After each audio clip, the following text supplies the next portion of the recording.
Kata Mahfud MD, membubarkan DPR itu bukan jalan keluar. Banyak yang minta bubarkan DPR, bubarkan DPR. Memungkinkan? Begini, itu serius soal pertanyaan pembubarkan DPR. Menurut saya bahaya pikiran untuk membubarkan DPR itu. Karena sejelek-jeleknya negara Ya. itu masih lebih baik kalau ada DPR-nya.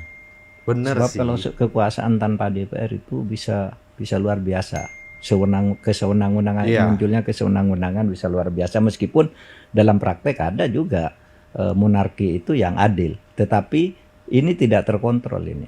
Kalau Nggak ada yang misalnya DPR dibubarkan, pernah dilakukan kan oleh Bung Karno dulu. Tapi lama-lama karena DPR-nya ndak ada, Bung Karno semakin lama semakin jauh bertindak sendiri, sewenang-wenang. Undang-undang ndak pernah dibuat lagi, yang dibuat Benar. Penpres waktu itu, penetapan presiden itu undang-undang, tapi tidak dibuat bersama presiden, dibuat sendiri oleh Bung Karno. Maka namanya Penpres. Yang itu diberlakukan sebagai undang, bisa menghukum orang, bisa nangkap orang, bisa membubarkan pengadilan dan sebagainya.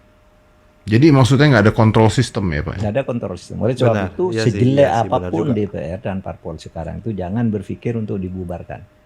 Situasinya akan lebih buruk lagi. Kekuasaan itu diberikan tanpa ada DPR. Kalau ganti anggota DPR gitu? Bisa diganti. Ya ganti ya Kenapa? semuanya. Misalnya proses pergantian itu nanti kalau pada waktunya pemilu. Kalau diganti sekarang ada proses penggantian antar waktu. Meskipun itu syaratnya harus terjadi pelanggaran dulu. Oke, jadi di salah satu potongan video podcastnya Om Deddy ini, Pak Mahfud MD ini menegaskan bahwa desakan membubarkan DPR ini terlalu beresiko. Menurut gue juga bener ya. Selama ini gue bikin video soal pembubaran DPR ini, ya gue jelaskan kalau sebenarnya nggak bisa dibubarkan begitu aja. Justru sangat beresiko, bener. Menurut Pak Mahfud MD, meskipun DPR dan partai politik sering dikritik, tetap lebih baik ada DPR daripada tidak ada sama sekali. Tanpa DPR, nanti kekuasaan itu bisa jadi sangat seenaknya gitu loh. Jadi ya presiden aja tertinggi gitu loh. Nggak ada kontrol sistemnya gitu. Pak Mahfud MD juga menyinggung soal era Bung Karno yang membubarkan DPR MPR nih. Dan malah berujung pada kekuasaan otoriter lewat Pempres nih, undang-undang sepihak tanpa kontrol. Coba kalau menurut kalian deh ya, gimana ya caranya biar DPR ini balik lagi ke fungsinya gitu loh, bukan malah ngebebanin rakyat kayak begini gitu loh. Coba kalian tulis pendapat kalian di kolom komentar dan jangan lupa follow akun ini.